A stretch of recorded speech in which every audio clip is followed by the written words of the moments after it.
Hello friends, welcome in Utkarsh Law classes. In today's video, I am going to give you full details of CAA, Citizenship Amendment Act 2019.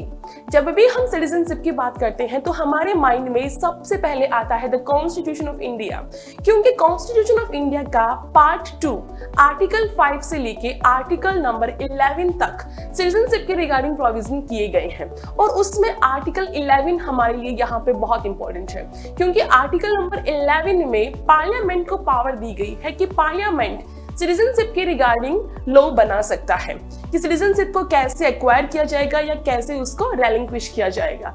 और इसी के तहत parliament ने 1955 में भारतीय नागरिकता अधिनियम इंडियन सिटीजनशिप एक्ट को बनाया। तो CAA सिटीजनशिप अमेंडमेंट एक्ट 2019 उस नागरिकता अधिनियम में संशोधन करने के लिए ही इंट्रोड्यूस किया गया था। ये अधिनियम भारतीय नागरिकों को ना तो नागरिकता देता है और ना ही उनकी नागरिकता छीनता है। बेसिकली ये जो अधिनियम है, जो अमेंडमेंट एक्ट है, वो लाया गया है हमारी पड़ोसी 3 कंट्रीज जो कि है बांग्लादेश, पाकिस्तान और अफगानिस्तान, जो मूल रूप से इस्लामिक कंट्री हम उन्हें कह सकते हैं।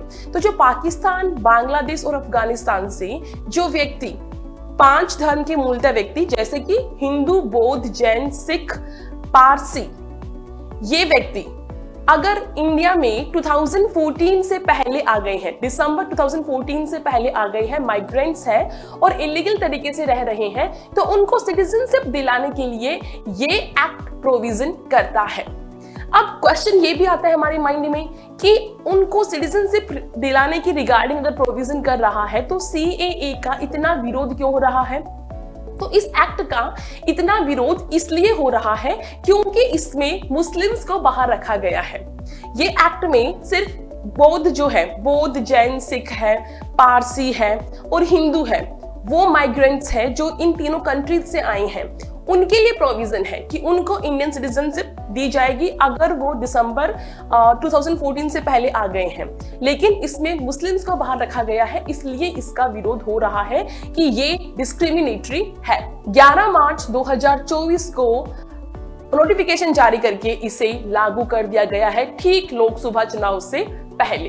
तो ये अधिनियम नागरिकता की प्राप्ति के लिए आवेदन करने के संबंध में है, जिसके लिए व्यक्ति को ये रिकॉर्ड दिखाना होगा कि वो पाकिस्तान या अफगानिस्तान या बांग्लादेश का नागरिक है, निवासी है, और उसको भारत में फिर नागरिकता दे दी जाएगी। तो चलिए कुछ डिटेल्स हम और जानते हैं इस एक्ट के बारे में। The bill was introduced in 17th Lok Sabha by the Minister of Home Affairs Amit Shah on 9th of December 2019 and was passed on the midnight of 10th of December 2019.